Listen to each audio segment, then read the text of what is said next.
The Spellslinger Starter Kit allows new players to jump right into their first game of Magic with a fun, self-directed learning experience. Inside, players will find two 60-card decks, 2 Quick Start Learn to Play guides, a Rules and World of Magic insert, and 2 spin-down life counters. Each deck has been specifically collated for a tutorial game and is topped with a Do Not Shuffle card as a reminder. The reverse side of the card provides an easy reference for the different phases in a turn of Magic. The Quick Start guide for each deck will walk players through their first 5 turns, teaching the basics of Magic while leaving the game's ultimate outcome up to the players themselves. With this product, 2 players can learn the game independently while immediately experiencing an epic magical battle. Position Spellslinger starter kits where they can catch the attention of new players and anyone looking for a gift for gamers. With an eye-catching design and 10 rare cards, they're a great way to get new players into Magic and expand your customer base. Contact your distributor to place an order today. Hi there, it's Kevin with RogueDeckBuilder.com here at this week's episode of the Market Monday. So, I started this off with a video from the Wizards Play Network introducing the new Spellslingers decks, which are geared towards new players and are packed full of exciting rares. Well, you have a Demanding Dragon and a Galta, and are encouraged for local game stores to stock them and put them on their shelf. So, the topic of this Market Monday, why is this a Market Monday video? Well, we're going to try to tie this into where I think the direction for products in late 2018 and early 2019, maybe all the way through 2019, is going to be headed. In fact, I think we've been in this sort of mind frame from Wizards for a while now. So Saffron Olive put out a article today, which I think is a very good read. So definitely come over to MG Goldfish, read this article about modern deck prices have increased by 26% in 2018. So this is after Iconic Masters came out. So there was a bunch of cards that actually did elevate some of the prices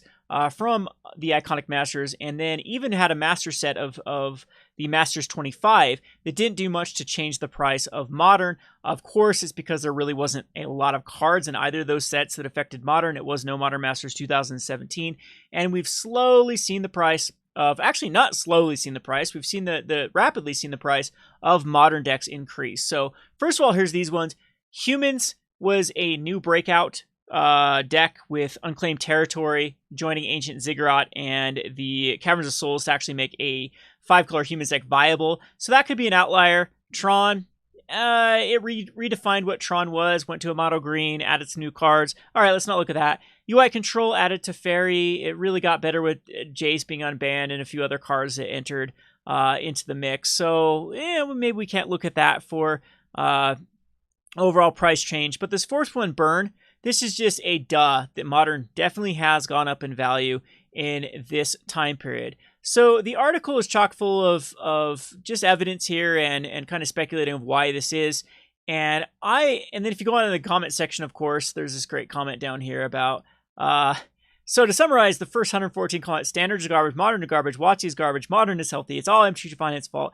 M17 was garbage, except it was great. Master sets are garbage, except when they're great. Thoughtseize is too good, but Thoughtseize is too good, but isn't too good. It's all Jace's fault, blah, blah, blah, blah, blah. So a lot of people speculating of why this is. What is the reason for Modern going up in value? And in my opinion, it shows two things. A, the enfranchised players are not leaving the game in droves like the fair weather fans have been. And B, it just shows us we have a supply problem. This supply is definitely not meeting demand. And we'll talk about a little of those, excuse me, a little bit of those here in different little categories. First of all, the player base. Is the player base growing? Is the player base declining? Is the player base stagnant? I'm in the camp that the player base is definitely dying. However, the silver lining on top of that is enfranchised players absolutely must be sticking with the game. Now, enfranchised players, I can't remember the terminology of it. That if you look at a gaming, it's like the people with big pockets. The enfranchised players usually spend the bulk of so it's like the bottom 15% spend like 90% of a game. So look at like good games like Dota or League of Legends that you can play the game for free, but if you want to spend money, there's that option. And the bulk of that money is actually spent by the very, very hardcore fans. And the vast majority of people don't spend the money. And so I think that that is where Magic is, especially with Modern. We're starting to see a lot of that. The enfranchised players are moving the market. Typically the things that go up in value when there are more players into the game are definitely not going up, like standard prices, casual cards. So casual cards are going up in the form of Commander. But back in the day, we used to see price movement in cards that just had a lot of kitchen table appeal. And that movement just isn't there like it used to be. So Commander, Modern are increasing in value to unprecedented levels, and even with a lot of releases that supposedly get a lot of supply into the mix. Standard, very, very flat, declining based on other standards of the past, and usually Standard is more of a newer player format than not. Usually first years, second years are more involved in Standard. There, of course, will be you'll have your specific demographics of the competitive players that like Standard, but Modern, especially, is older players. People playing it for nostalgic reason, people playing it for power level reason, people playing it because they're sick of their cards rotating, etc., etc. There are a lot of reasons for why people play Modern. So anyway, I think that you should definitely come over here and read this article by Seth. But as for me, I'm in the camp that we absolutely have a supply issue. So why do we have a supply issue? And I think it has more to do with Wizards' endgame to all of this than anything else. As I stated before, Wizards has thrown a lot of money into customer acquisition. They have put money on Spellslingers is actually named after a series that Day 9 does, that they pay Day 9 to do. Also, they've thrown a lot of money at Geeks and Sundry. I can't remember the redheaded girl that does that teaches her friends how to play Magic. And we've seen on Jack's Films and 5, 6, 7 other, there's been a ton of other E-Celebs that Wizards has thrown money at recently to really promote Magic the Gathering. So I think that Wizards' focus is definitely on customer acquisition and not necessarily on meeting the needs of the enfranchised players. So I also think that we have Wizards trying to save equity as much as possible. Yes, we've had some big reprints in the past few years, or the past few sets, but we haven't seen big reprints since Modern Masters 2017, which they then said they were going to discontinue with the Modern Masters sets, and just in favor of like the Masters 25 and the Iconic, that they could have themes master set. And I think that was because they were worried about losing equity in the Modern realm. And I think they're going to do a flip-flop on that. I'm thinking 2019 we'll have an announcement for Modern Masters 2019. You can quote me on that. We can take bets on it. They flip-flopped on every other major decision, like Modern Pro Tours, the fast rotation in Standard. So many of them in the past they've gone back on their changes. So anyway, let's just look at some of the products in the past, why I think that they are going towards new players. We've seen the Jace's spellbooks be replaced by, or the From the Vaults be replaced by spellbooks.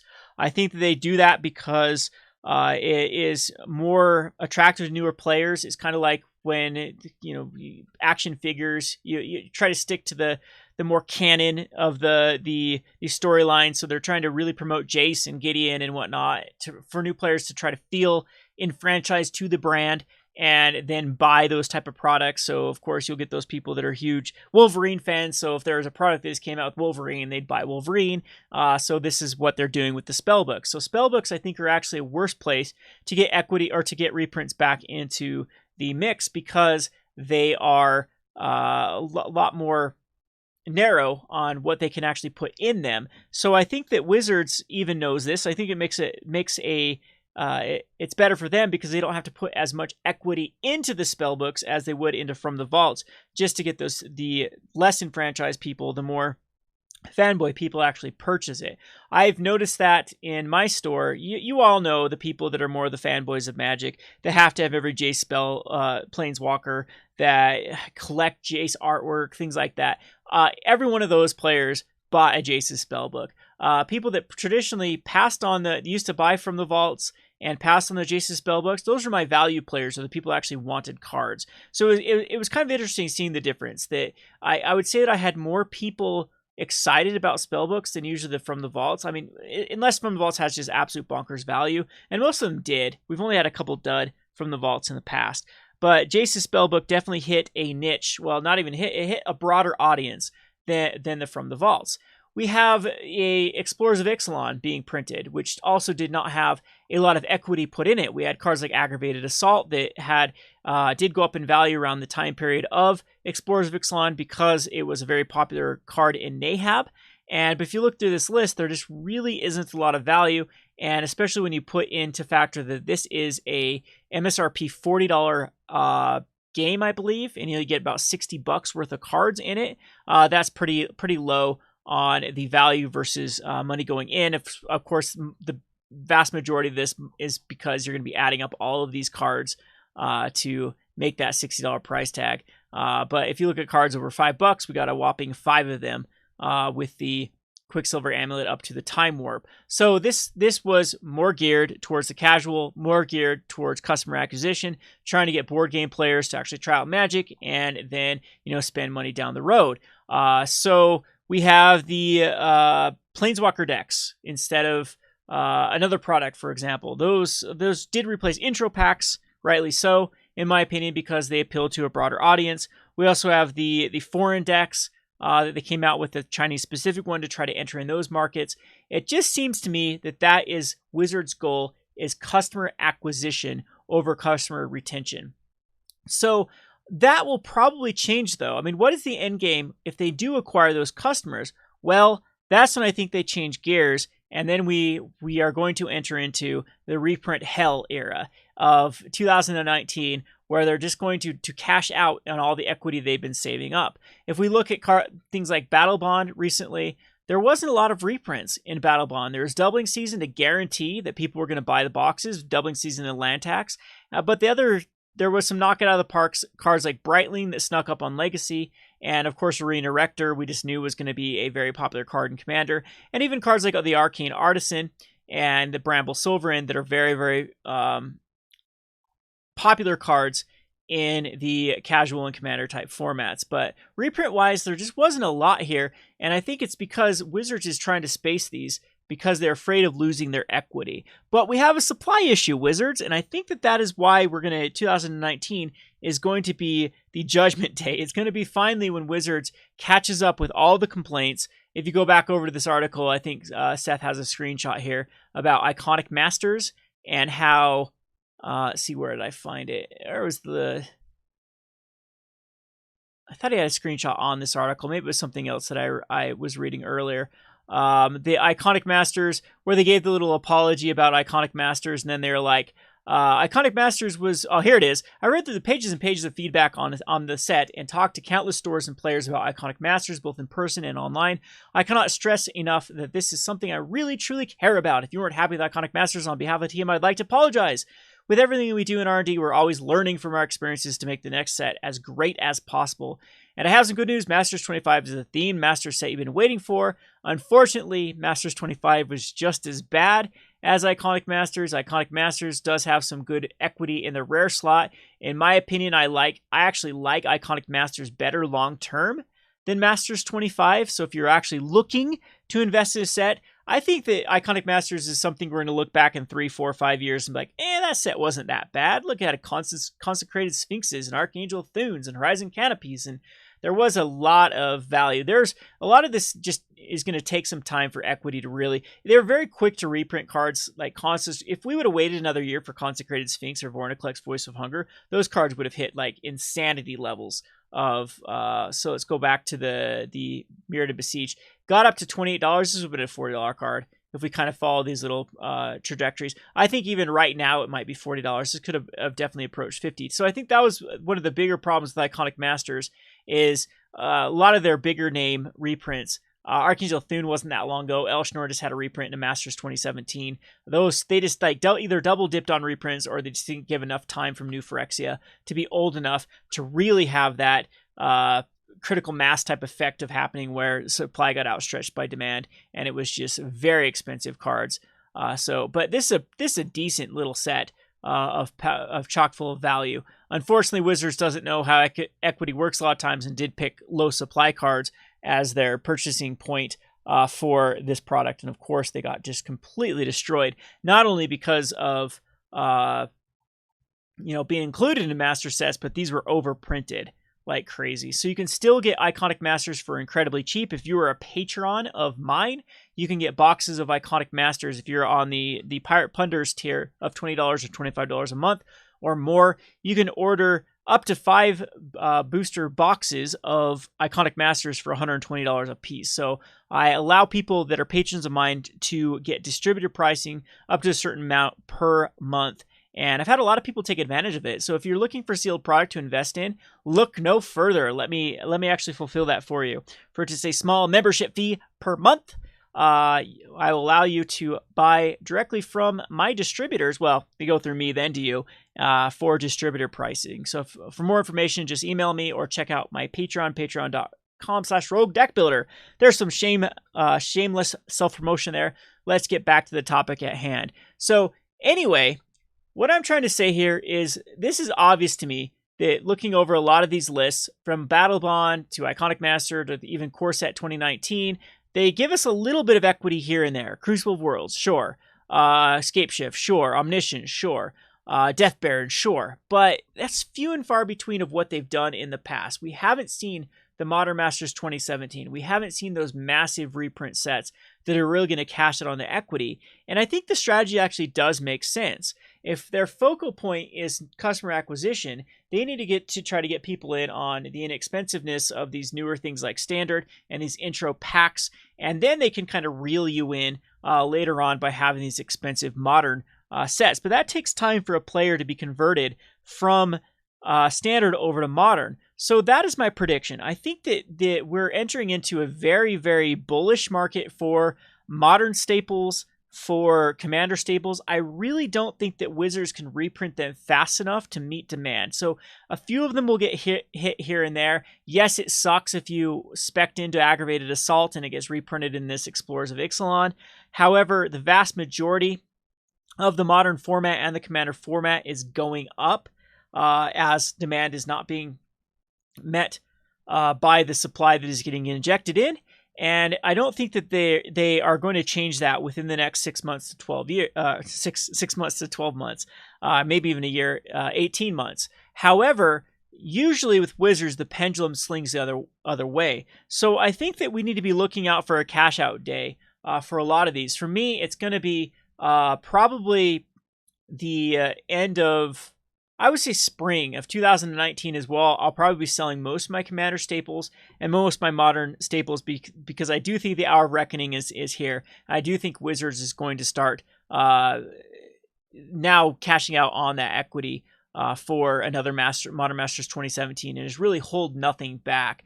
They're going to need things to sell for Standard. Standard is I agree with the article. I don't think that they really want to mess with Thought Seizes and Mutavaults or things that are too powerful for Standard. Unfortunately, I think that we've been in a period where the design team and the testing team lack creativity. This last Standard set seemed very pushed to me. A lot of the strategies, from the mono red aggro type strategies to the green aggro, it just seems too top heavy on a lot of very, very powerful cards that just pushed out any sort of creativity. If you're playing Standard now, you're definitely being pushed into certain routes as the power level of those specific cards are just above and beyond more of the brew cards. I still think that the Return to Ravnica and Innistrad was the glory days of Magic because you could build brews that were competitive with tier decks. And that's very, very tough to do right now in today's Standard. To play brews. And I think that's why people are actually liking Modern, that even janky brews can actually compete better in Modern than they can in Standard, because there is what we consider jank cards that are still a very, very high power level that some people just need to come up with a combo and, they can eke out some games or do very well against certain archetypes in Modern. Anyway, I'm getting sidetracked here and talking about deck building. So, back to the topic at hand. So where do we go from here? I think that we're safe. I think that if you're looking for your Magic collection to go up in value in the latter part of 2018, the early part of 2019, I think that's a safe bet. I don't think that Wizards can really speed up the process to create those cards, to create those reprints. But I do think it is on their short list. I think they're working on it right now. I don't think they can take a lot of these Saffron Olive or Tolarian Community College roasts much longer about the price of Magic before they are going to address it. But I do think it makes sense to give their investment some time to mature, to where they can actually really capitalize on it. The last thing they want to happen is another Iconic Masters. This is still rotting away. Wizards, I bet, had to sell these to distributors at lower value than they normally did just to get it out of their own warehouse. And in fact, Wizards is getting out of the distribution, at least right to the right from Wizards to local game stores. And so you're going to have to go through the distributors 100%. And so that's going to put a lot of more increased pressure on Wizards to actually have stuff that moves and actually does sell. That's why we're seeing the buy a box promos actually being very powerful compared to buy a box promos in the past that weren't as powerful, or these ones at least are exclusive. We've seen some powerful ones in the past, but they weren't exclusive. These ones are exclusive. I think that all of this is by design. Why we're being pushed with Spellslinger decks and Explorers of Ixalans and spell books and Challenger decks. All of those are really, really after customer acquisition. And the end game is going to be a year, 2 years down the road to really just then throw at us the reprints to try to eke out as much equity as possible. And I think we can see that at the end of 2017. I think that was their goal. It's like, okay, Modern Masters 2017 sold out in record time or really, really fast. Modern Masters 2013 as well. 2015 did okay. The Commander sets all went crazy. 2016, 2017. All right, we are just going to throw a ton of products at the end on the buying spree season. Modern Masters, or excuse me, Iconic Masters, Unglued or Unstable, Masters 25, all in this short time period because we're ready. We're ready to do the cash out. And it kind of backfired because they weren't ready. They didn't have enough of the enough of the players, new players. Like if they would have released Iconic Masters, I think even a year earlier, I think they would have seen a lot higher sales. It was just a bad time period. So I think the Masters, the double Masters within 6 months, or the triple Masters within 12 months, or even more in a rolling year is in the future, in the not too distant future. But I think it's pretty safe to say that that's not going to be for 6 months. So if you are looking to invest in Modern, I still think it's quite safe. I don't know. To me, I haven't invested in Modern myself just because this is a price tag. I don't know if there's a lot of room. Is there room again for this to go to 35%, 40% higher within another 6 to 8 months? I doubt it. I think we're going to start seeing the format flatline out. In fact, we can actually do that real quickly. And go to prices, price list, and you can go to total format of Modern prices. Sometimes it can be skewed because they add cards, and it does seem to be still going slightly up. So in this window, so that is still good news for Modern, and we're in the dog days of summer. But we saw here it actually did start going down. But again, I don't know if this was because of cards being added or not. I wish they'd get some consistency with how this works. So of course right here, you can't compare right here to here. This is just they added a ton of cards and what they considered their Modern staples. So if anyone knows exactly how this works, let me know. Maybe they take the top 100 cards, or I don't know, that are seen play at the moment in the format. You can definitely see that if Gut Shot makes a list, but some of these other 50-cent cards don't. There's some problems with how they do this metric here on Goldfish. But yeah, the overall best way to do it, I guess, would be to follow Seth's, make a little spreadsheet here with the deck values and see how they go up over time. And if this trend is continue, you can kind of predict where the prices are going to go. So TLDR of this video, I expect that we're going to see more things like the intro decks. So standard, Spellslinger standard is something that I would not touch. Usually standard, it was a pretty good quick turnaround. You could invest in cards at the height of their draft and then sell them off, usually at the next rotation or a few sets down the road. But now if we looked at like Challenger decks, and now with this intro or the Spellslinger deck out, and we don't know what other products are going to come out, they tend to really be capitalizing on past sets equity as soon as possible. So we might start seeing a lot of Dominaria cards be reprinted in these box sets. We might start seeing some Core 2019 even be reprinted. We saw Demanding Dragon already. And this other thing is Spellsinger is going to be a thing that is every set they release one. There was quite a bit of rares in that $14 MSRP Spellsinger deck. One hitting a Galta, which is a $10 rare. So if you have any Galtas right now, you definitely should sell them. In fact, I think you've missed your point. When I looked on TCU Player, they're already down to $7 today. So Galta, I think, is already lost its ability to go up in value. And just with the standard showdown packs being really thrown at us, those actually have a lot of supply added into the mix. So Modern, I think, Modern and Commander are still really, really good places to invest in. I still prefer Commander. Commander is exceptionally better place right now too, because we just had the Commander 2018 reprinted, and there just really wasn't any reprints in this entire Commander 2018. Look at this. It's Enchanter's Presence at $5 was the most expensive reprint when the dust settled. That is unprecedented between the Bear Umber and the Enchanter's Presence.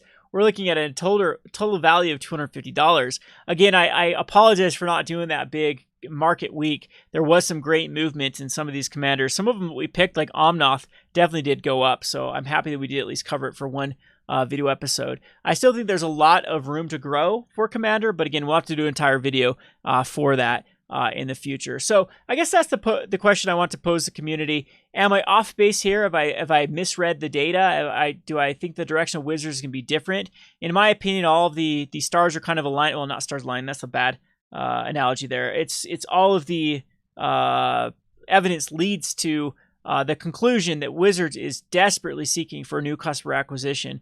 But again, there's got to be some sort of end game for that. So what happens when they do get their customers? Are they just going to continue to try to sell them standard packs? Or are they going to do what I think is going to be next, is to turn them into more enfranchised player, try to introduce them to Commander, and try to introduce them to more the premium, and then really start to throw those premium products at those new players so they'll get into Modern, get into Commander, and whatnot. So that is what we need to keep our eye out. Again, my exit point will probably be, and I say that in quotations, I'm not, of course, quitting the game, but a lot of the things that I'm going to be selling out of are going to be things that I think will be reprinted in the latter portions of 2019. But I would say that we probably have a pretty good clear sailing until that point in time. Anyway, I hope you enjoyed this video. I hope it was helpful to you in your investments. If you have any questions, or if you'd like a video dedicated to a certain topic, let me know in the comment section. Sometimes I am kind of grasping at straws for topics. I had a different one for today, but then when I saw those decks spoiled, I thought I'd change gears and, kind of talk about this whole new, I guess it's not new because it's been going on for a while, strategy by Wizards just to really acquire rather than sell to your enfranchised players. Anyway, this has been Kevin with Rogue Deck Builder. Thanks for watching.